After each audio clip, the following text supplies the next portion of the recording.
श्री संत जगद्गुरू श्री संत तुकाराम महाराजांचा पालखी सोहळा आणि ज्ञानेश्वर माऊलींचा पालखी सोहळा सध्या पार पडतोय आणि हा पंढरीचा अवघा सगळा काही प्रवास सध्या पुणे शहरामध्ये येऊन ठेपलाय आणि वारकरी सध्या लाखो पावलांनी पंढरीची वाट चालत आहेत. आणि या सगळ्या वारकऱ्यांमध्ये काही अशी लोक आणि काही अशी वारकरी आपल्याला मिळतात जे खरंच आयुष्याची धडे देऊन जातात. आपल्यासोबत तसेच काहीसे वारकरी आहेत ज्यांचं वय जरी 91 वर्ष असलं तरी पंढरीच्या विठुरायाची भक्ती आजही तरुण आहे आणि आजही कायम आहे. आपण त्यांच्याशी बातचीत करूया. आपल्यासोबत बाबा आहेत.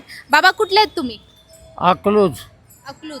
आणि अकलूजवरनं आता ही तुम्ही पायी करताय का वारी? हो, पायी करतोय. ओके. तुम्ही कुठले आहेत बाबा? मी बी अकलूज. अकलूजचे आहेत. आणि हे पायी चालू आहे का मग वारी? वय काय आहे तुमचं? 91. 91 वर्षापासून. मग गेले किती वर्ष झालं करताय वारी? 30 वर्ष झालं वाऱ्या करतोय. 30 30 वर्ष.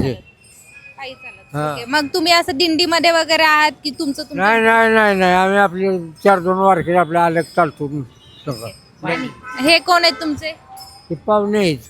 ओके. मित्र तुम्ही म्हणजे मग तिघ मित्रच आहेत वारीमध्ये भेटलेले मित्र आहेत हो का? हो हो. ओके. आता सध्या एक प्रकरण झालं, आपण पाहिलं असेल, पुण्याच्या लोहगडावरती होणाऱ्या वधूने म्हणजे त्याचा जो होणारा नवरा होता त्याला धक्का दिला. ओके. हे प्रकरण झालं. आता तुम्ही 91 वर्ष झालं वारी करताय, बऱ्याच वर्षांचा तुमचा संसारही असेल. तुम्हाला काय वाटतं या सगळ्या प्रकरणावरती? आता ही म्हणजे पहिला अरेंज मॅरेज व्हायची, आता लव्ह मॅरेज होतात किंवा खूप मुलं मुली एकमेकाला भेटतात करतात. सगळा वाईट काळ आहे आता. काही काळ चांगला नाही. कलियोग आहे, कलियोग. आणि ही भगवंताला सण होत नाही पण त्याला बघतोय गमत. एवढंच आहे. माणसाकडे माया दया राहिली नाही, प्रेम राहिला नाही. बापाला लेक आणि लेकाला बाप होईल आता ह्या काळात.